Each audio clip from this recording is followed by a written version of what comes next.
Hey everybody, this is Donnell Tucker, Interactive Media Associate at G4TV.com. I'm here with Chris Monfett, Senior Previews Editor. Had a blast playing a little Call of Duty last night. Yeah, we did. It had live music, hot women, and I think there was a game, Call of Duty? Yeah, I wasn't even paying attention to that. Yeah, I was paying attention to the pencil skirts and nerd glasses, but I was looking at the lights. When I wasn't doing that, I was blasting fools in deathmatch, team deathmatch, and a couple cool new wager matches, which we'll talk about later on. But first, we're going to sort of dig into some of the perks, skills, emblems, attachments, etc. Yes, so let's dive in. So right here, we see that we have the first set of perks one. They're pretty traditional from the old gun. Yeah, old there's games. not much here in the perks that's new, which is actually kind of good when you consider the fact that there's so much else going on in the game with the wager matches, the new Call of Duty points, the way that you can spend your experience, the attachments, the kill streaks, that you don't have to focus on sort of learning a whole new set of skills. There's tons more new stuff that you can dig your teeth into later on. So you'll see here, he's just kind of scrolling through a lot of sort of familiars. There's some of the sort of old favorites have been renamed, but for the most part, everything you've known and played in other Call of Duty games are here. So you'll see here when you go back to Lethal, you got your frag and your semtex. Those are pretty everyday equipment. But we've also got Tomahawk, which is sort of totally new. It's sort of like a next-gen version of the knife. It's throwable, super fast to use, and it can take a dude out in one hit if you get him in the right spots. And to use it, I believe you use the right bumper. Yeah, all offensive weapons are mapped to the right bumper, and strategic weapons are now mapped to the left bumper. Okay, and pretty much the only time I used it was in Sticks and Stones in the wager match. Yeah, there's a great new wager match called Sticks and Stones, which sort of equips you with 2 weapons and a tomahawk. When you kill with the weapons, you get points. When you kill someone with a tomahawk, you basically bankrupt all their wealth. So it's really good for strategizing your way through those levels. So you'll see here, Wily Pete, Nova Gas, Flashbang, Concussion, all those are pretty standard until you get to Decoy. Decoy is I think it's going to really open up some strategy here. Essentially, you can throw out a decoy, and it's going to sort of fake your opponents into thinking that there's gunplay going on somewhere in the map. So if you sort of want to redirect where these guys are going, sort of turn them around, have them come to you so that you can do an ambush, you just sort of lob your decoy over. They're not going to want to run in a gunfire. They'll turn around, hopefully right into your muzzle. That's something I probably want to try out a couple of times. See if they actually go with the bait. Yeah, people just run. It'll really sort of test how reactive people are to running into firefights, because some people are just super aggressive and they're going to run towards those red dots rather than away from them. And it'll really sort of test your ability to be strategic about when and where you use them. Now here's something new. It's called the camera spike. Ah, yes. It's sort of super useful. I used this a bunch yesterday.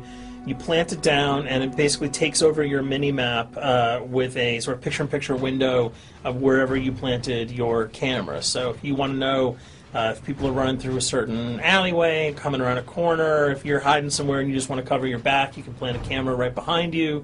It's a really kind of good way, especially if you're a sniper and you're in a position that you can get sort of snuck up on or sneaked up on. You can put that camera down and sort of cover your ass. Yeah. I was also using it for home videos.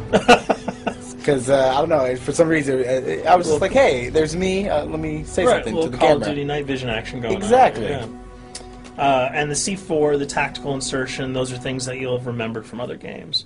What we got here, though, is the motion sensor, which kind of acts like a little mini UAV, so you can toss that out, and it'll give you a small radius just to sort of see if there are people coming.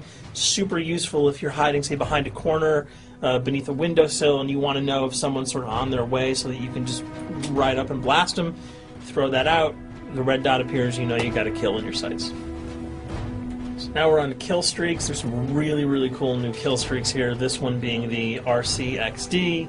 If you were ever into remote control cars, and believe me, I was, these are remote control cars with C4 on them. Nice little add-on to that. Right, which I did not have that when I was a kid. I did not have that either with a kid. They didn't sell it in stores. They would not let me have that, but now in Black Ops, you can guide this in sort of a first-person perspective.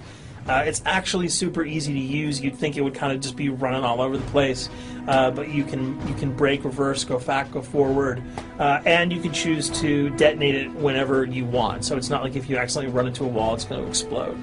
But if you see one of those coming your way, if you've got a machine gun, just start spraying bullets. Hopefully you can detonate it before it hits you. So you suggest not people to run, because that thing will catch up. Yeah, that thing's really fast, and it goes upstairs. It's really easy to navigate with. So if that thing So it's like shoot, and if you miss... Yeah, if it's after you, you're dead unless you can blow it up.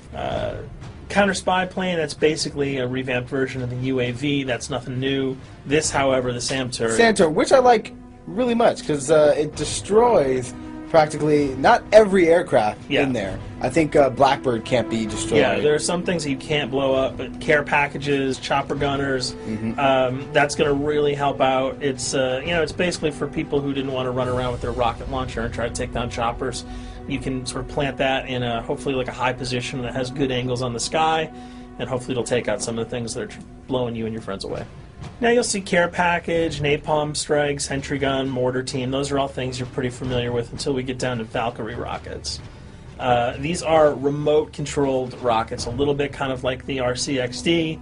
These are a little bit more sensitive, though. They're going to do a lot more damage if you can hit your enemies or you throw them into a group of people. But they're fast, you can't put the brakes on them, and if you hit something, those things are going to blow up. Now, are they difficult to maneuver? Are they easy like the RC? They're more difficult to maneuver because they're constantly moving forward, so you can't hit the brakes, you can't redirect, and if you, say, accidentally hit a wall, there's no turning around. That thing is going to explode. So this is one thing. Open spaces are really key, but if you're really good, right? You've got a bigger blast radius though, so if you kind of miss by a couple of feet, it's not going to matter because the guy's going to be vaporized anyway. And with 7 kills and 4,000 CP, it's going to take a little while to build up to it, but hopefully you'll be able to practice a little bit and really kick some ass. Now this is Blackbird, which, like I said before, cannot be shot down. Yeah, thank God. But pretty much it shows not only does it show the enemy positions, but also the direction of where they're headed. Yeah, and I think that's a first for the Call of Duty series. This is something that I'm really excited about, if only because every time you kind of see a red dot, you're not sure whether that guy's coming towards you, whether he's coming away from you. If you can sort of process all that information really quickly, it can really help you change up your strategy. Obviously, fans will remember these dogs from Treyarch's last outing with Call of Duty, World at War. There's a huge, fun addition to that game, just gunning down canines in the jungle.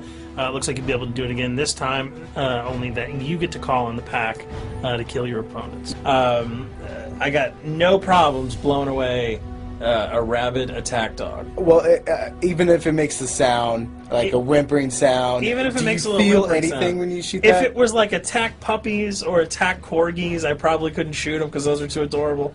But they probably wouldn't do much damage anyway. Yeah, they're pretty much held dogs, Yeah. so they're all black and vicious. I gotta take it down. Absolutely.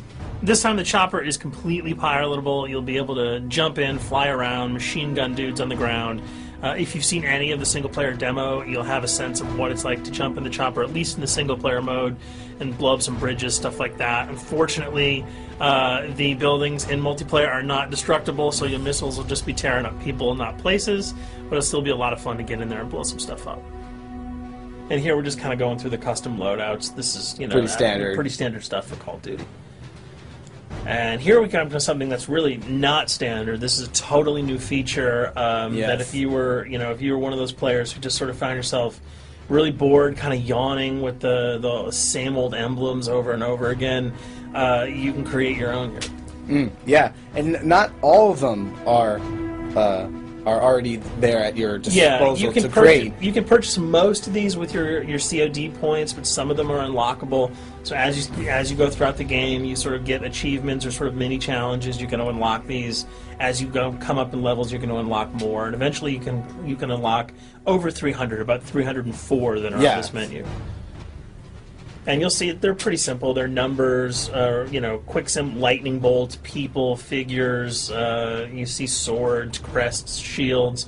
All of these you can manipulate, you can edit, you can change the color, and we're going to see that in just a bit.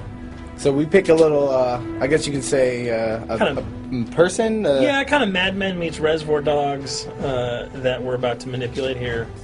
First, we're cycling through, trying to find a suitable weapon. Maybe a soft drink, probably not.